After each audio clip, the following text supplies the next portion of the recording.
Hello, everybody. I'm Marcos Molitzis. I'm here with Carrie Eleveld. Welcome to this week's edition of Daily Kos, The Brief, our weekly show about politics. Today, we have Sarah Longwell on. She is the editor of the founder publisher of The Bulwark, which is a never Trumper conservative magazine. We've had Sarah on the show before. She is a Republican, but a pro-democracy Republican.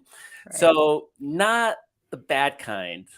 The kind that we used to argue about, like taxes for billionaires and how much We used to regulation have for businesses. passionate arguments with, right? Like where if someone won the election because they made the better argument, then that was a bummer. But the democracy, the republic continued. Yeah, it was weird, right? I mean, it's almost hard to believe that Mitt Romney was the devil. Remember? Mitt Romney, Right. John McCain. Oh my God! If he wins, we're doomed. Those were the days, weren't they? Weren't those the days? Our democracy would have continued on, probably would have bombed Iran or something, right? So it wouldn't have been great by any stretch of the imagination. But those were debates that didn't revolve around, do we have a functioning democracy anymore? And that is what is so devastated about this current state. And if you tuned in last week, Joe Trippi talked about how he's working with the Lincoln Project, which is a group of Republican never Trumpers that have been attacking anti-democracy Republicans, their own people, trying to sort of purge their party of these dangerous, undemocratic forces that have taken shop in the Republican Party thanks to Donald Trump. And his whole thing was like, we need this alliance this November of Democrats and pro-democracy Republicans in order to keep control of Congress and make sure that these Republicans don't take control. Because, Carrie, you know that if Republicans take the House, Kevin McCarthy is not going to be the Speaker of the House, right? I mean, it's going to be like Jim Jordan or I don't think so. I mean, McCarthy is like such a wet noodle. He's horrible, but he would just be Trump's, like bootlicker.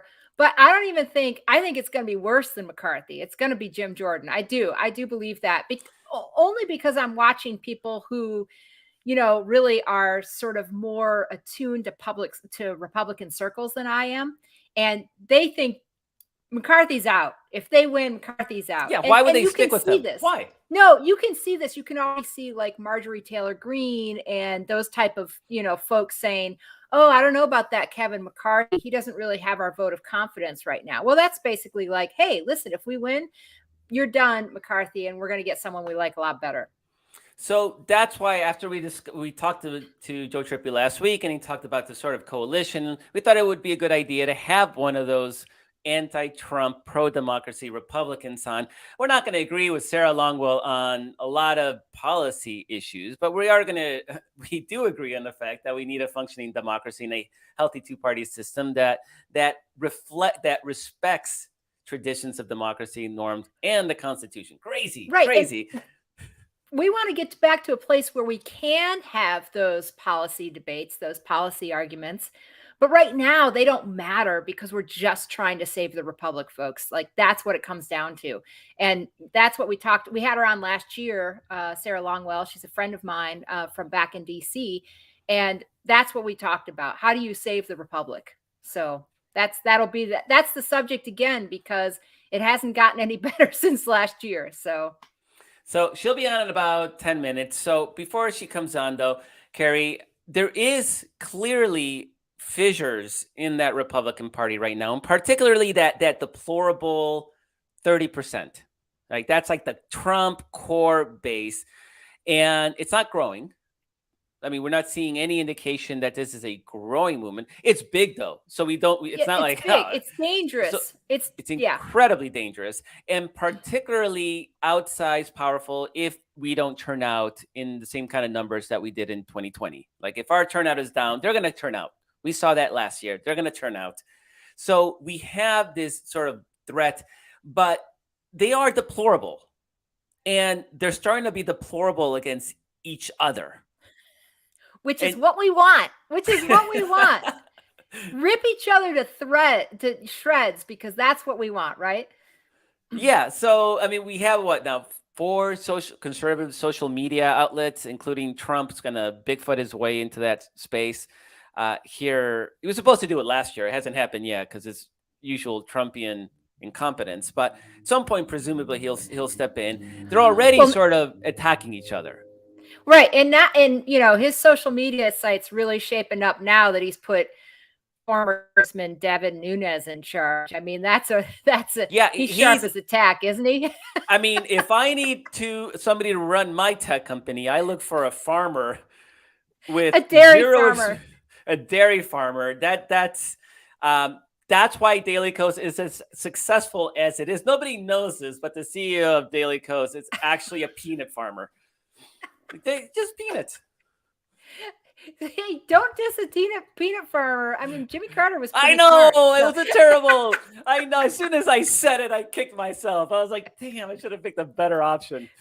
But anyway, the point is, he's not going to pick somebody who actually knows what he's doing. He's going to pick somebody who's a bootlicker, and Devin Nunes is amongst the top of it.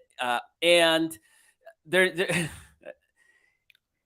the second I love, because it's truth media and it's about free speech. The second that somebody criticizes Donald Trump, the second somebody puts up anti-Trump memes, we'll see how much free speech is allowed on truth media. So it's gonna be. I'm actually really looking forward to the trolls and what they do over there. And actually, I'm really looking forward to what the TikTok kids conjure up, because they've been a thorn on Donald Trump's side for a while, and they can be very clever in trolling Trump. So it should be fun. But we're seeing, I mean, these major personalities are going after each other, including Ron DeSantis going after Donald Trump against Mitch McConnell. I mean, you could probably come up with similar examples. And then all of all of Trump's, sort of provocateurs, like, and this is when I wrote about the social media situation today. You think about Getter, which is like a conservative Twitter, and Gab.com, which is kind of like a conservative Twitter, right-wing Twitter, and then and Parler and things like that. There's others, but they're all going after this market of people, which is pretty small. Like Twitter globally has more than 200 million active users on a daily basis. And Getter has around 4 million accounts total, as does Gab.com, has somewhere around 3 million or something like that. So this is, these are, I mean, they're kind of like big in terms of right-wing media, but they're small. They're minuscule. And they haven't been gaining much traction. They all like had this burst of energy after after Trump was deplatformed by Twitter and Facebook last year. And then really, like, there hasn't been, them making steady gains since then. So it's like a finite audience, and they're all sort of, clawing at each other, trying to figure out how to make the most of their audience and keep their audience, especially when Trump enters the ring, supposedly in the next couple of months with, Truth Social, as it's called. So, and so that's a small pie that they're dividing up. And, Getter's trying to court Trumpers, and Gab.com, their CEO, is trying to say, hey, Trump's really betrayed us with his support of vaccines. He's a sellout. You should stick with us. We've got the free media. We've got the freedom of speech platform. We're not going to we're not going to have any, anyone observing what's going on here. You can say whatever you want, that type of thing. So he's literally trying to claw him away. But then the same thing is happening among like the Sidney Powells and the Mike Flynn's, right? They made a bunch of easy money off of these, off of Rubes. Right wing. Yeah, right. Off of Trump's cultists. But Trump's cultists isn't a growing number of people, thank goodness, and hopefully it never is. It's this finite number of people, and now they're fighting over who gets to make money off of that finite number of people. In a similar way that Trump and Ron DeSantis are going to, I think, very soon go to blows over who gets, bragging rights over Trumpism, right? I mean, I do think, and Civics polling has shown this, that Trump's support is softening. And he specifically has started to lose some people around the time that he said, I got vaccinated and you should too, at an Alabama rally. And then, more recently, with Bill O'Reilly, I think in December on stage saying, I did get the booster, and he kind of, his ego, like he needs to take credit for the booster. I'm sure some of his, the vaccines, I'm sure some of his aides are saying you should take credit for this because then you can take credit for it if you run for president again. But that is an all out betrayal of what Trumpism has become, right? Because they are, just down the line now, you're either an anti-vaxxer or you're a sellout. And we want to see something scary. Georgia Republicans, state Republicans, just put together a bill, and I'm not sure if it was in the Senate or the House. I think it was the House, but I'm not sure. They just put together a bill that says that you can't mandate any vaccines for entrance into any public area. So including schools, right? So that mumps, we're not measles. just talking about COVID-19. We're talking about the polio vaccine. We're talking about measles. We're talking about a host of really horrible diseases that were stopped in their tracks by vaccines. And they want to outlaw mandates of those vaccines. These are vaccines that every kid takes in order to go to public school, right?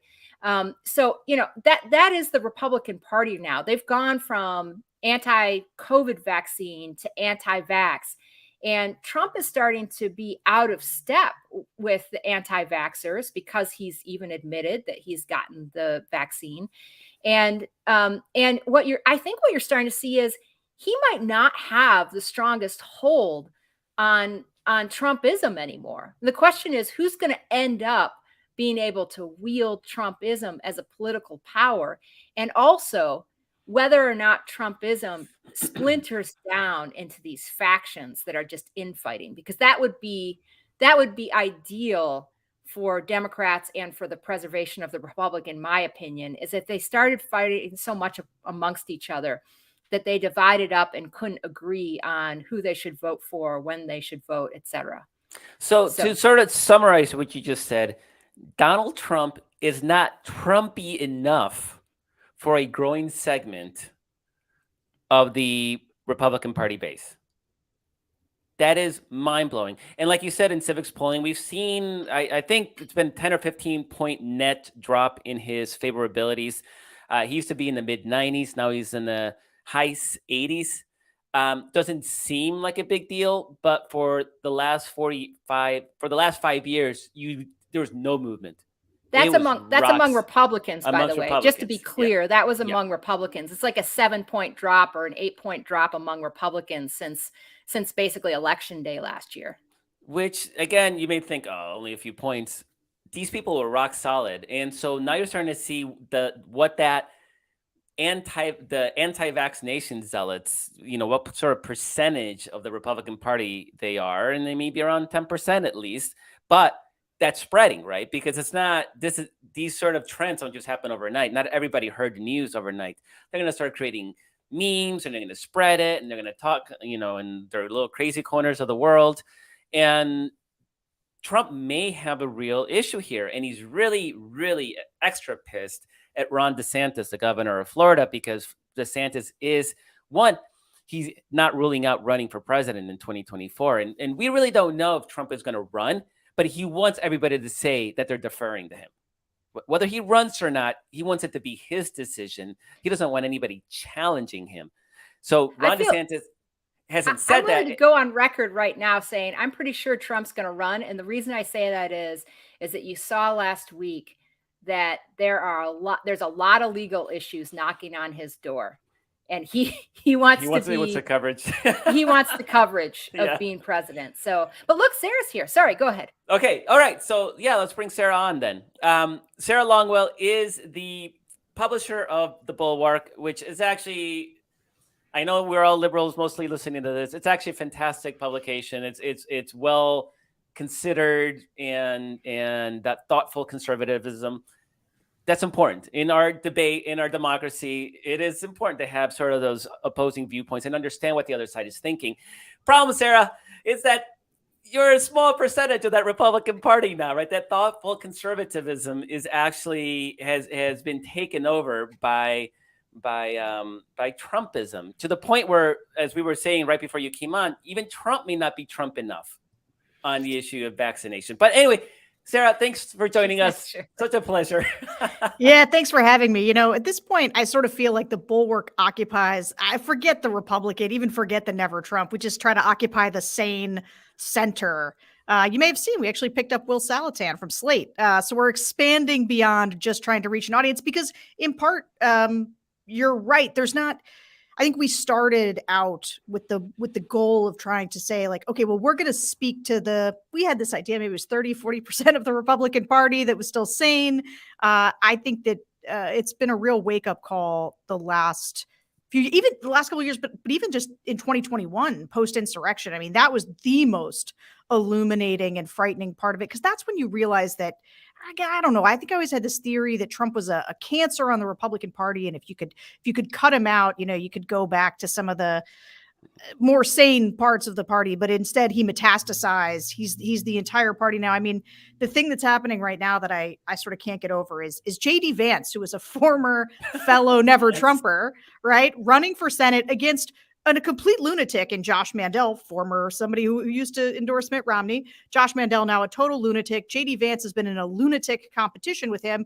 Marjorie Taylor Greene endorsed the second craziest person in the race, which was JD Vance, who's trying to out-MAGA Josh Mandel. And he's put out a tweet talking about how honored he was to get Marjorie Taylor Greene's endorsement.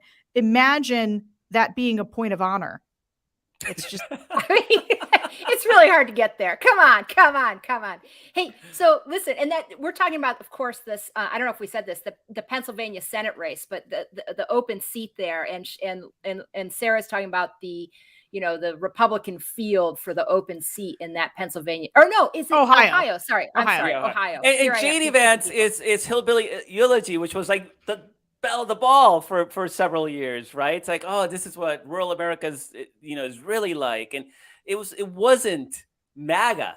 it was sort of like, these are real people with real thoughts and with real concerns, with real problems, blah blah blah, right? It was. I was never a big fan of him before it was cool to not be a big fan of him, but I got what he occupied, right? I got that space, and I thought he had a role to play.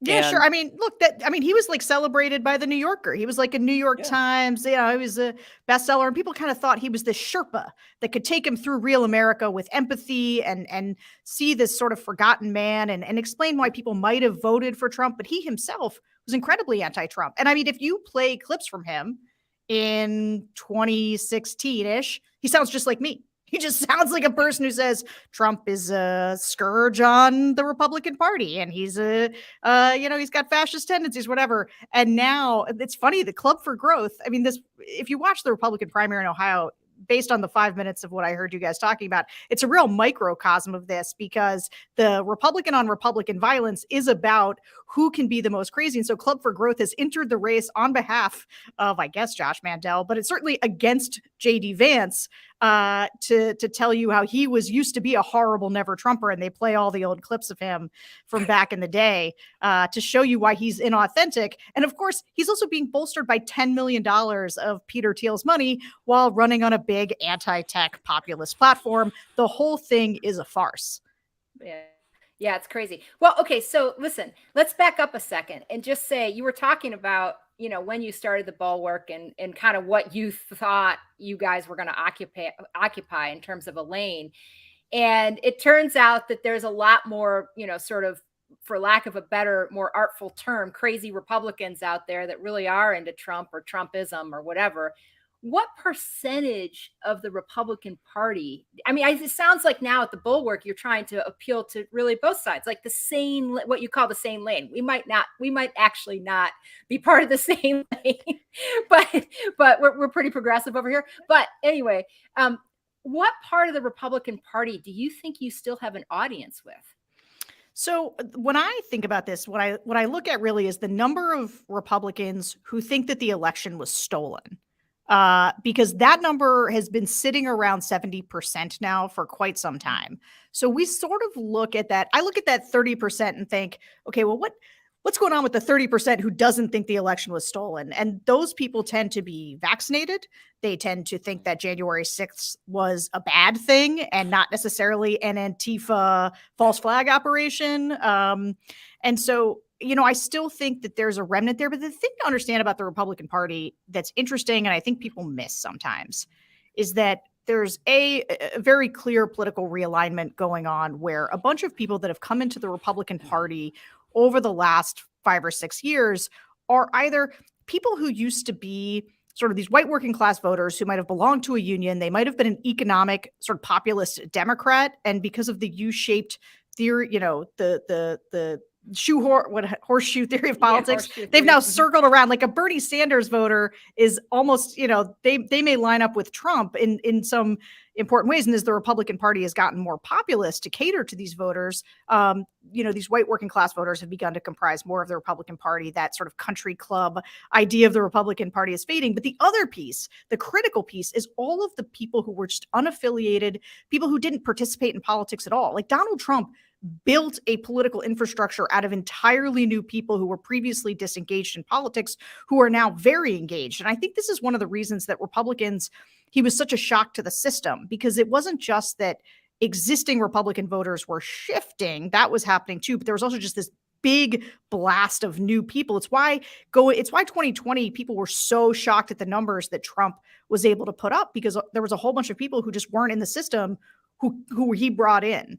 And that's made a big difference in what the Republican Party looks like. And so that 30% are like the old kind of Wall Street Journal, probably country club Republicans who are still like, well, I like low taxes, so I'm sticking around, but I don't know about some of these other crazy people. I guess I'll tolerate that to get my tax cuts. And so we still try to speak to some of them, but I think more than anything, we've been trying to put together a coalition in the center to see if we can provide. It's just all the incentives push out, right? All the incentives push to the extremes. And so there's kind of a wide open white space there in the middle that I think we've been trying to occupy. Yeah. And we had Joe Trippi on last week, and he talked about, being part of the pro-democracy movement and joining the Lincoln Project, who he had members of whom, who run that thing, like Stuart Stevens, he talked about having just, brass like knuckle, knockdown, drag them out fights with for, previous to now for certain Senate seats and things like that. And now Joe Trippi says, hey, I'm joining the Lincoln Project, and he's also started a pro-democracy movement, website recently and whatever, but it just being a part of the solution is in terms of trying to save the republic. So sorry, Marcos, I think you were headed. No. I don't know where I was going. What you were saying was actually kind of great, but it's just the idea, like we have these policy differences, and it'd be great if we could argue about those policy differences, but right now we have something bigger, and that's, we may be in a situation where we may not have the opportunity to have a democracy under which we can have these policy discussions, and that is absolutely terrifying. Yeah, I mean, look, I had a piece in the Bulwark last week in which I talked about the Republicans' 2022 strategy, and I also offered up a whole bunch of ideas for Joe Biden, and they were literally irrespective of policy. I was just like, all I need is for you to do better and for more people to like you and for your poll numbers to go up so that you don't get crushed in the midterms and the authoritarians take over. It's like, so tell us. What are those suggestions? Yeah, tell us what they are. We want to know. We want to know about what you think the Republicans' biggest Achilles heel is, and conversely, what you think Democrats should and need to do to exploit it. Yeah, I wish I could start there with where the Republicans are vulnerable, but I'm afraid I'm going to have to do something different. I'm going to tell you where the Republicans are strong, because what I see happening, shaping up. So the Republicans they're doing something very interesting, and it's worth noting and sort of naming what it is that they're doing. They are, and it goes to the original thing that we were talking about. They run this kind of parallel universe strategy where in the rural and sort of exurbs where those base voters are, the super Trumpy voters, that's where the stop the steal is that's what they focus on, right? Because that's the turnout juice. That's the thing that makes people say, and I hear it all the time in the focus groups. I conduct focus groups almost on a weekly basis of all across the political spectrum. But if you're doing Trump 2020 voters and you ask them, how you feeling about 22, who are you going to vote for? They say any living, breathing Republican. I don't care. Put an R next to their name. Democrats cheat. I'm going to get them. Now, for the normie Republicans who don't think that the election was stolen, though, they're able to go on offense in a more sort of sane way, where they'll talk about inflation, the economy, COVID exhaustion. And those are the things that are really working. It's the kind of things that, it's basically, that's a Glenn Youngkin strategy there that really worked for Youngkin. Now, I would say that going into 22, the thing that's the bad news for the country, but the slightly good news for Democrats is that there aren't actually that many Youngkin style candidates running in 22. Like most of the candidates they're running for the governor's races and many in the Senate are absolutely insane. If you look at Carrie Lake, who is running for governor of Arizona, out of her mind, says she would not have certified the 2020 election, won't get vaccinated, just like pure uncut MAGA. Everywhere she appears, she's with the pillow guy. That's and the Secretary of State, who, by the way, would certify. These are the people who would certify an election. Go in 2024. Also, just a crazy person. You got Herschel Walker in Georgia, who I don't even think it's begun. People have started sort of picking apart this guy's past. He's got an incredibly violent past, a lot of mental health issues, a lot of problems there that I think might make people nervous about putting him in the United States Senate. You already talked about Josh Mandel and JD Vance, just totally out of their minds. And you got candidates like that all over the place. And so these are people where they might have a tough time running a thread the needle strategy that appeals to normies, which is why I actually think Democrats have a much better chance holding on to the Senate. It sort of reminds me of 2010. I remember I knew Christine O'Donnell a little bit, but you might remember Christine O'Donnell. I am not a witch. When she and Sharon Angle and the legitimate rape guy, they were all running in that cycle, and that's when Claire McCaskill was able to win in Missouri, and that's because there were just people who were too far outside the mainstream. Now, this was part of the, just for context, that was the Tea Party movement crowd. So. In the same way, now we have this Trump movement crowd sort of has elevated and are running for these offices in the same way that kind of extremists. And I think Mitch McConnell did a good job of sort of like squashing that Tea Party, insurrection in the following cycles. But ain't going to happen now. But now Mitch McConnell is endorsing Herschel Walker. So there you go. They didn't even bother with a primary. Didn't even bother trying to find somebody to primary Herschel Walker. Nope, crazy. So I do think that's an opportunity, is to create, and it really is about creating that high level narrative of these guys have lost their minds. They are crazy. Now, the problem is, again, going back to the problem for Democrats, is they need a bunch of conditions to be right for that to happen. And so, as somebody who's really rooting for Biden on the pro-democracy team here, I've been super frustrated the last 6 months, basically since Afghanistan. And I have like my personal feelings about each of these things, but from a hey, how are you going to win in 22 standpoint? It's just, oh man, I watched the focus groups turn on him, and it's not the MAGA focus groups, it's the Democratic focus groups. He has been, and look, so much of it is just COVID. Like I'd say, so I give a bunch of advice and things that I think Biden needs to do to turn things around and recalibrate. And it really all amounts to, yes. Can I just ask one question? Sure. When you say it's the Democratic focus groups, are these like Democratic leaning, or are you really talking about the Democratic base? So, well, what do you consider the Democratic base? Because I consider it college-educated suburban voters and Black people who are much more moderate than the progressive base. You're not wrong about that. Yeah. That's about what I think. Like people of color, maybe not all people of color, but people of color by and large. And hopefully the majority, and this is what got him over the top in 2020, the suburban voters. Yeah. Yeah. So, I just don't think young progressives in cities I think that's what people think about when they think about the Democratic base. But I don't think that's the Democratic base. I think those are people who vote not always reliably. And here's what I'll tell you. Our screens are different all the time, but generally speaking, we've just screened by 2020 Biden voters.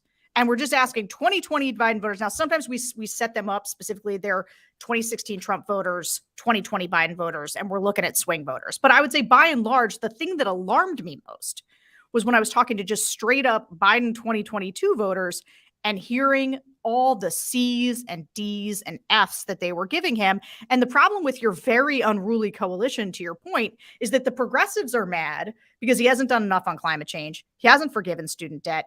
But then there's a whole other segment, and I would say it's a bigger segment of people who think he's either gone too far left or they don't understand what Democrats are doing fighting with each other. They have no idea what's in any of the bills. And so it's like, and the thing that hangs over all of it is COVID, right? The promise of Joe Biden was, oh my God, just please let this car alarm that's been going off in my ear for 4 years stop and let life go back to normal.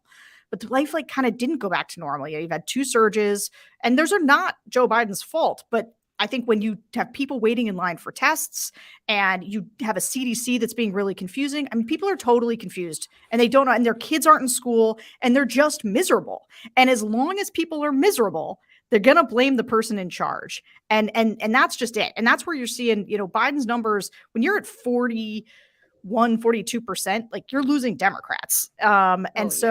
So that is that's the problem with the environment, is that they've got to go on offense on COVID. People know you can't wave a magic wand and just get rid of COVID. So what are you doing to mitigate it? What are you doing to keep schools open? What are you doing to keep businesses open, to keep the economy going? The economy is what everybody says is their number one issue. So there's bright spots in the economy, lowest unemployment like in a bajillion years. So, lean into the good stuff and then say, a lot of the economic stuff, those are attendant consequences from COVID. It's the supply chain, it's inflation, it's staffing shortages. So you got to lean into that stuff, go on offense. And if you're doing those things, the economy and COVID, and focusing relentlessly on that, you got to stop doing these big omnibus bills that are splitting the Democratic coalition, because it makes people look totally ineffectual. All the Republicans have to do is sit back, eat popcorn, and say, oh, look at these guys, censoring Kirsten Sinema. I think this stuff is political malpractice. You can be as mad at her as you want in private, but all of the fractious fighting among Democrats is great for Republicans. And so I would take the most popular things out of those bills that Manchin and Sinema are on board with, and I would go on legislative offense, pass 1 or 2 things that people understand. Because I do all these focus groups, nobody has any idea what's in the COVID relief package. They don't know what's in Build Back Better. They're just price tags to people. And the fact, and Biden has wins, right? You got a bipartisan infrastructure bill through, got a $2 trillion COVID relief package. Go tell people what was in that COVID relief package. They got no idea. They've totally forgotten about it.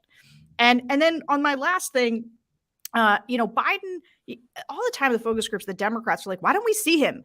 What is he doing? I don't see him. I don't see Kamala. Why isn't anybody telling me anything? I'm not getting any information.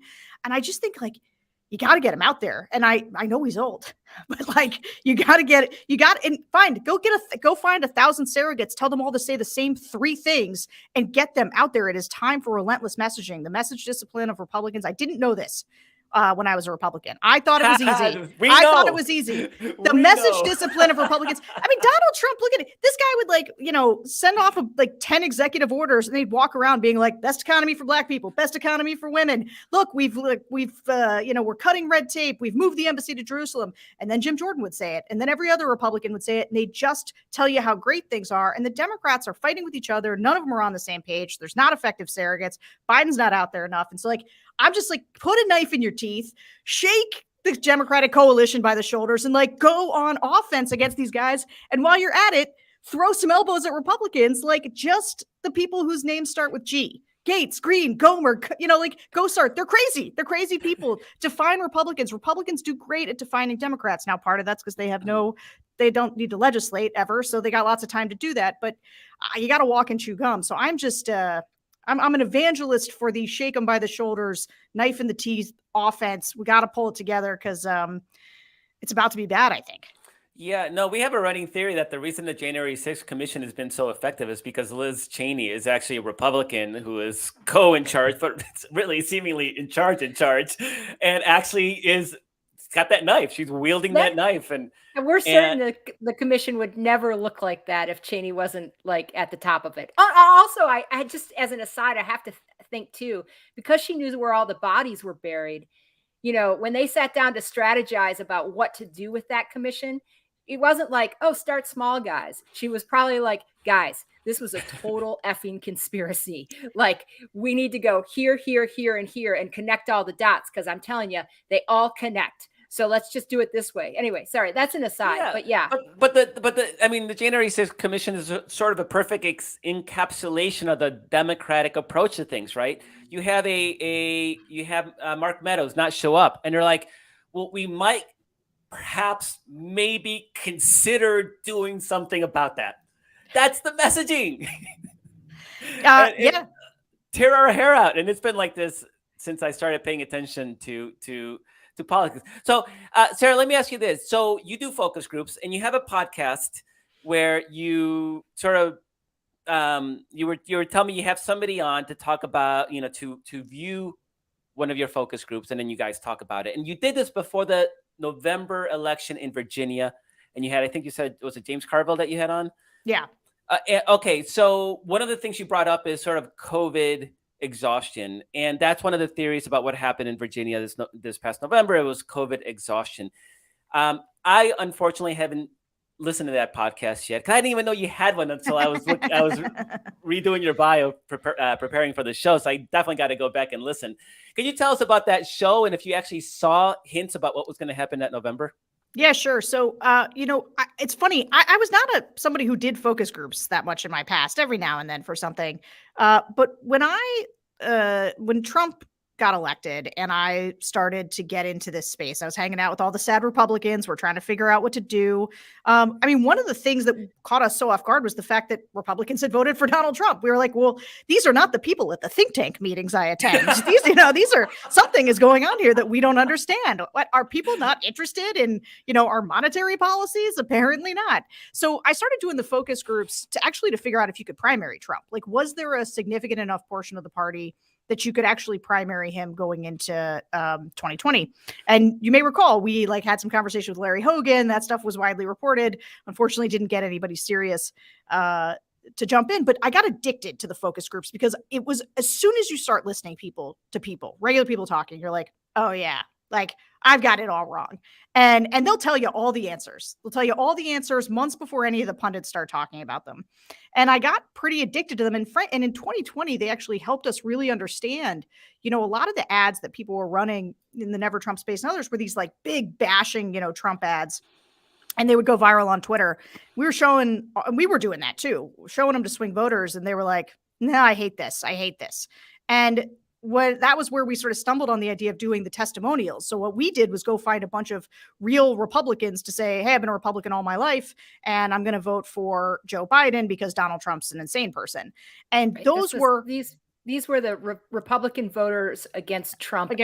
That's right. Yeah, right. That you guys sponsored. Okay, sorry. Go ahead, please. Yeah. So we did over 40 million, and we did direct swing voter focused with, building permission structures with real voices, because that stuff worked a lot better. And the focus groups helped us understand that. It helped us see what people were responding to. And so I just fell in love with them.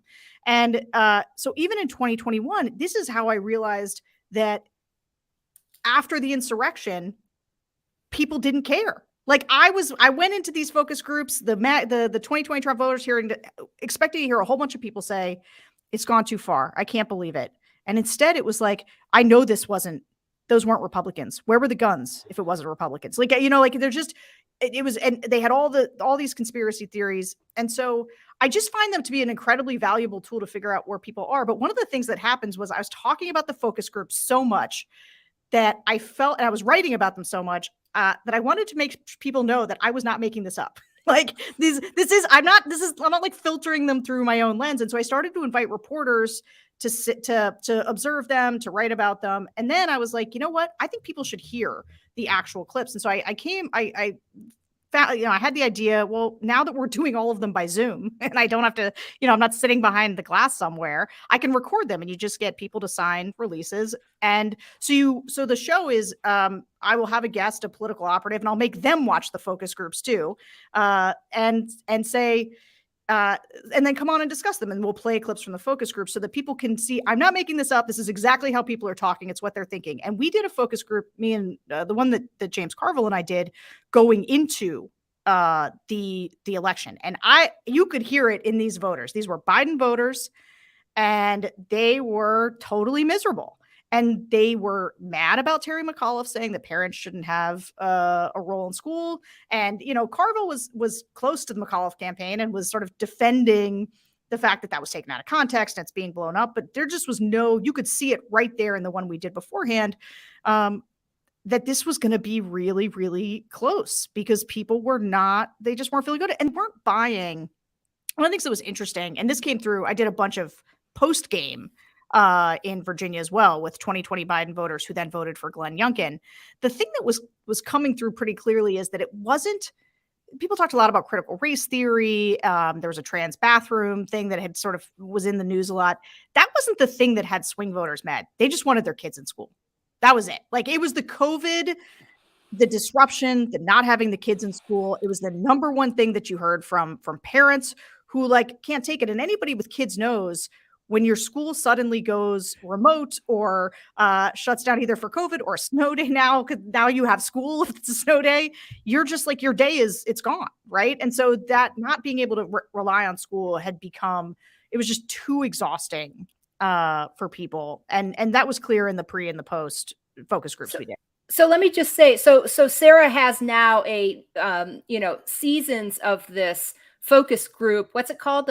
Is it just called the focus group? It's called the focus group. We're going into season 2 at the end of the month, and we're going to break down we're going to talk to primary voters, both Dems and Republicans. And as we go into these races and kind of election season heats up. So we'll do 2 seasons this year, one for the primary and then one for the general. Oh, so I encourage everybody to listen to those. I will definitely listen to them. And hey, if you ever want to invite me to one of your focus groups, I'll listen in, publicize it. Would love to do that. Okay, just a plug for me, myself, Carrie Elveld, old friend of yours. Old friend of mine. Me, it's all I'm saying. So anyway, but I do have to ask you as a follow-up to the Glenn Youngkin Virginia thing. Have you watched? I mean, he issued this, and I don't want to go too deeply into this, but getting kids to go to school was the big issue you were talking about. And he immediately on his first day issued this optional mask mandate when most of the schools across the state were mandating masks. And as of the first couple days of this week, when his optional mask mandate was supposed to go into effect, it was sheer chaos. No one knew. There were suburban districts that were saying, we're going to go with the mask mandate. There were 7 lawsuits against his optional mask mandate.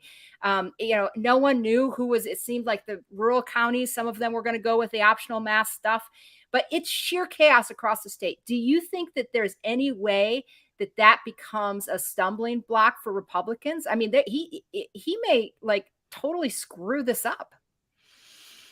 Yeah. I mean, here's the thing that I think with Youngkin in particular, Governor of Virginia is only a 4-year term.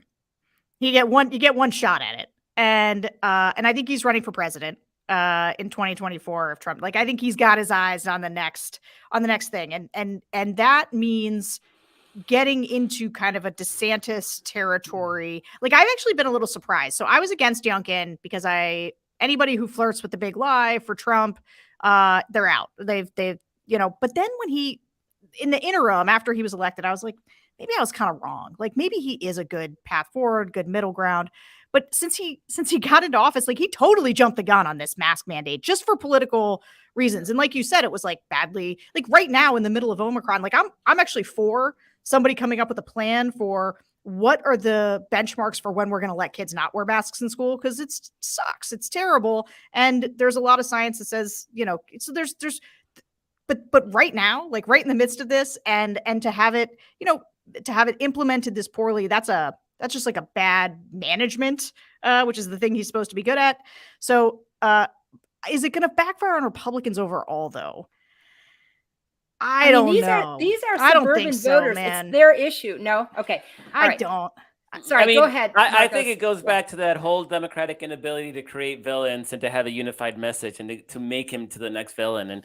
And you almost don't, I would argue you almost don't need to, because Donald Trump who was absent in 2021. That was, I think, Youngkin's and Ciatrelli in New Jersey. That was their big success, is to keep Donald Trump out of their states. That's not happening this year, right? Donald Trump. No. So now, Sarah just said that in her focus groups, you had these Trump MAGA Republicans saying they were going to vote no matter what. Right. That was kind of our big wish, not expectation, but wish that they would not vote if Donald Trump was not on the ballot.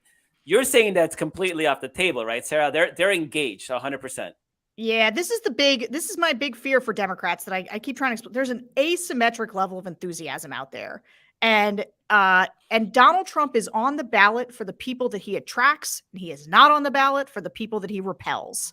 And that is that's the big problem going into 2022. Now, I do think, again, so I'll go back to one of the things that Democrats should think about. You shouldn't overlearn the lesson of McAuliffe tying people to Trump. I think in a state race with a guy like Youngkin, who is very careful about distancing himself from Trump, I think it is necessary but insufficient.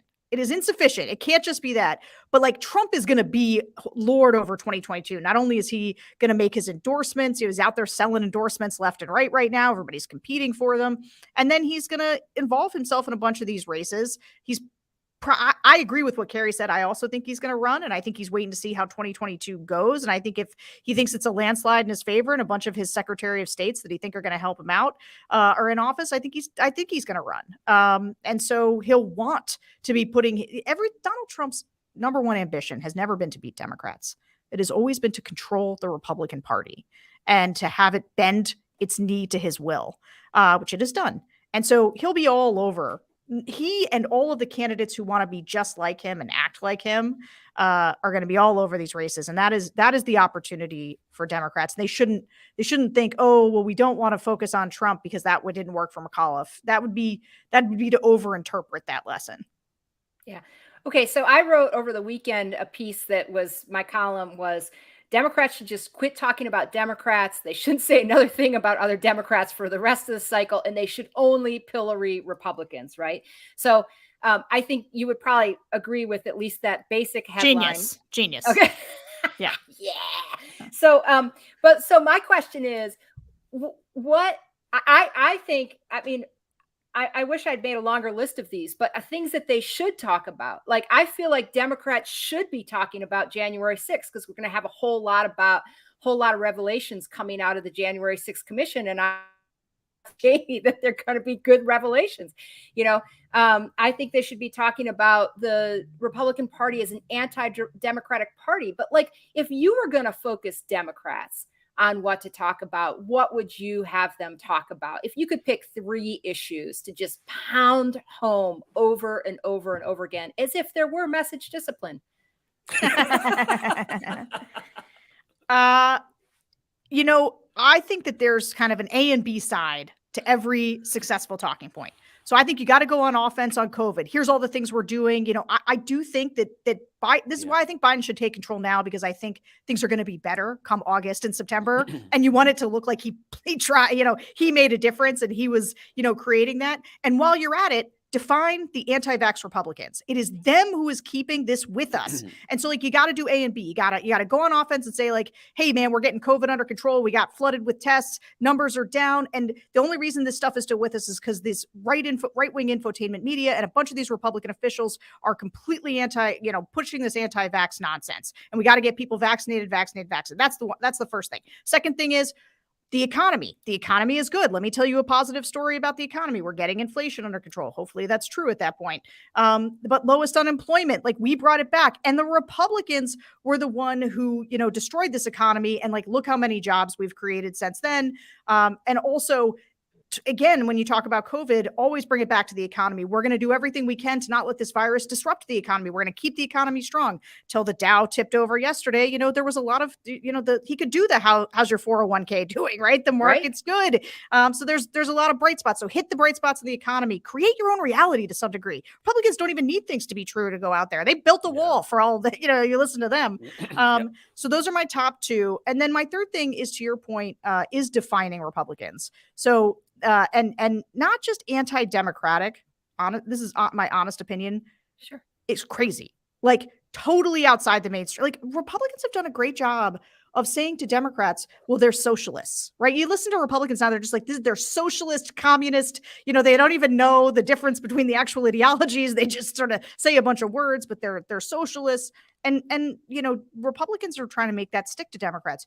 I just think these people are crazy. Marjorie, define them by their extremes, which, by the way, their extremes are pretty mainstream right now. Elevate Marjorie Taylor Greene, elevate Paul Gosar. Paul Gosar goes to white nationalist conferences. All of these crazy candidates focus on how frightening they are, and the fact that they're anti-vax, the fact that they think the election was stolen, the fact that they think January 6th was no big deal. And I agree with you.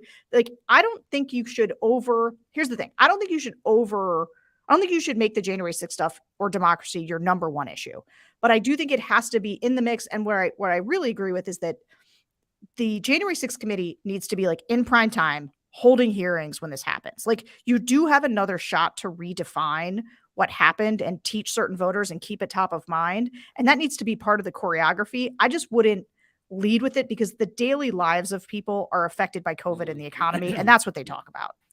Yeah, I know COVID's a big one. I agree 100%. So given what you just said, I've been particularly frustrated, and I think staff at Daily Kos, how Joe Biden keeps talking about the bipartisan infrastructure bill.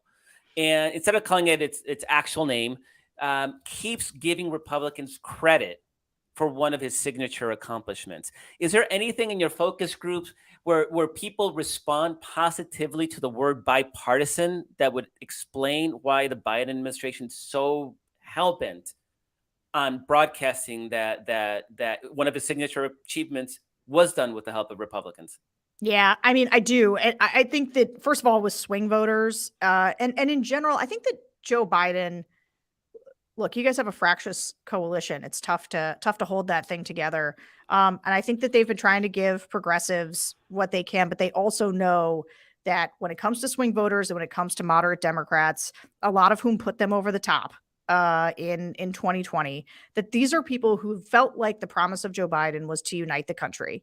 And what they wanted to see was government working again. And they don't like the endless fighting between the political parties. And look, these are people who are not so engaged. And so they just don't have, like, it wouldn't shock you, despite all the terrible things going on, most of these people are really nice. You listen to them talk and, like, they just want people to get along. They just want the legislators to work together. They don't understand why they're so mean and terrible to each other. And so I understand what you're saying about the not wanting to give Republicans the win. I think it is a win for Joe Biden to say, I got Republicans to do that. And what he should be saying is, like, everyone said it couldn't be done. Everyone said you couldn't get Republicans to the table, but I got them to the table. Like, that is a good message for him with swing voters. And I do think that that's an important, I mean, the BBB is not happening and everybody should let it go. And they should put that infrastructure bill in their pocket and start telling people what's in it and make sure people know Democrats got it for them and they led the charge on it, because there's a bunch of Republicans right now who rewrite history and they'll go to the ribbon cuttings. They didn't vote for it, but they'll go to the ribbon cuttings and say, see what I did for you?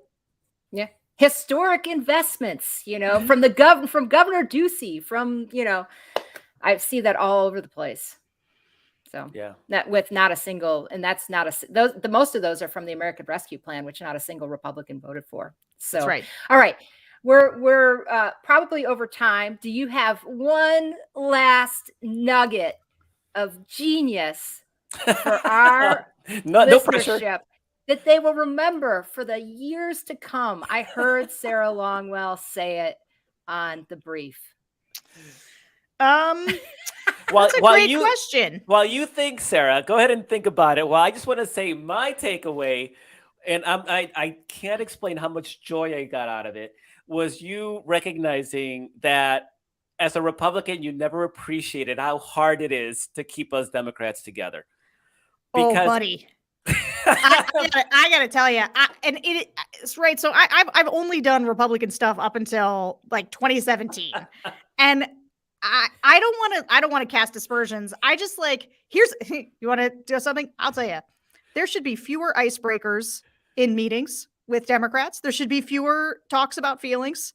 There should be, I think that you guys need to just discover your inner killers. Because my big fear is that while everyone's being everyone's too nice and not focused enough on,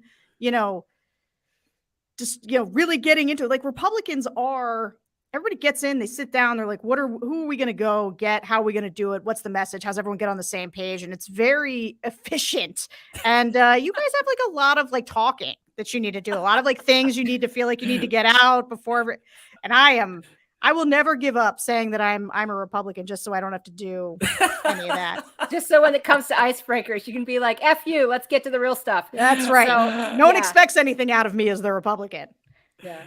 I guess that's what makes me an ex-Republican, because I was a Republican way back in the day, and I can't deal with the talking about feelings and the icebreakers either, and they're my kryptonite. So you have a kindred spirit on the other side of the aisle when it comes to those things. Hey, I'm sorry, but I did think of my one thing that I want to leave you with. Can Yes. I just tell you? So one of the things that I've become pretty obsessed with, there's no reason that any of you guys would be watching Steve Bannon's War Room, but we track all this stuff that's happening on the right. It's it's a top 5 political podcast, right? Huge viewership, both on YouTube and podcasts. They are running an incredibly efficient recruitment strategy to get people to run for offices at all level of government, state ledge, but also these county clerks, the judges that appoint county clerks. Like they are trying to, and the way that they talk about it is, we are going to take over the election apparatus, and their enemy is not Democrats. Their enemy is Republicans. They are trying to beat every Republican at every level of government that they can and replace normie Republicans who would follow the law around election with people who are much more interested in overthrowing elections or overturning elections.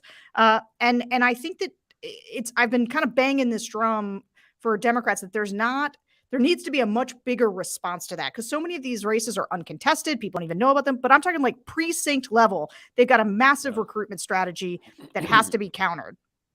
Which makes me think we should have Amanda from Run for Something on. I can't remember Amanda's last name, but they're doing a ton of that on the left, and it's super important. The thing is that there's also one of the reasons I think a lot about it is that there's this like whole space on the right where it's going to be a Republican. And so it's going to be between a Stop the Steal candidate or somebody who actually thinks you shouldn't overthrow elections. And so you got to try to figure out how to keep some of those people in office. Yeah, and that might actually speak to Joe Trippy's idea of a pro-democracy movement, where there are liberals, there may be 20% in some of these blood red districts, but that may be the margin you need to get the right Republican, somebody who will follow the law in these positions, as opposed to somebody who will put ideology above all else. Sarah Longwell, thank you so much for joining us. Sarah is the publisher of The Bulwark. Please check it out. And the podcast, which I cannot wait to start listening to, which is the focus group. The focus group with Sarah Longwell. And you can get it everywhere you get your podcast. Sarah, so much. Thank you so much for joining us. That was amazing. And again, I'm so thrilled that you realize that it's hard being a Democrat. It's hard. Stuff out there. Thanks so much for having me. Thanks for having me. All right, bye-bye. Carrie, I think we project onto the other side, like our things. I don't know what to say, but you see this with Republicans saying, and I see this because I actually hang out in a lot of their forums and sort of the dark corners of the web. I spend a lot of time in there.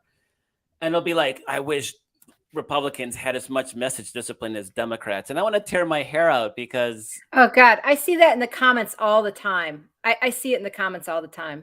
And I want to... Yeah, sorry, go ahead. No, sorry. Yeah. I'm still glowing at the idea. Like somebody feels my pain. Right, feels your pain. So I want to go back to something she said about the bipartisan legislation.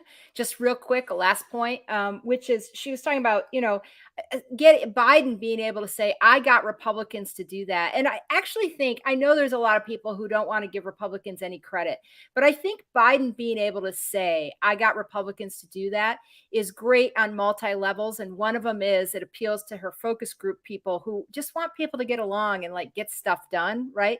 But it also gives him a lot of credibility when he comes back and says, for the most part, I can't get them to do anything else. Like they're not interested in helping us do good things for the country. I got them to do this one thing, but on this voting rights issue, they are just way out of bounds, So I think he gains credibility actually as a messenger if he says, I want to take credit, I mean, he's not going to say I want credit, but if he takes credit for, I helped get Republicans on board Now, to do this thing, right? agreed. She totally convinced me because I was leaning the other way until she gave her rationale, but she framed it differently than Joe Biden did, right? Yeah.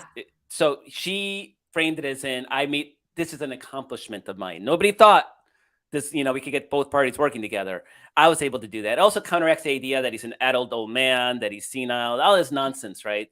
So yeah, I guess I'm convinced it does make sense in that framing, which they haven't used. But if they do, right, that framing is, and people have that's also something that the media will go for, because the media already has talked about the bipartisan deal as being proof positive of his theory of the case, that he could get people to work together. But at the same time, he gets to acknowledge what I can't get them to work together on is ensuring everybody's right to vote, right? He gains credibility by admitting that he was able to work with Republicans on one thing, but then by saying, but you know what, I can't get them to work on this, and this, right? And so a lot of the Democrats' success this year are going to hinge on his popularity. And if this helps lift them with a certain segment of the population, independent voters, suburban voters, then that has value, irrespective of, some random Republican getting some of the credit. So I get it. And it makes sense to me now. So that is our show for this week. Carrie, thank you so much for being such a wonderful co-host. As always, thanks to Sarah Longwell, our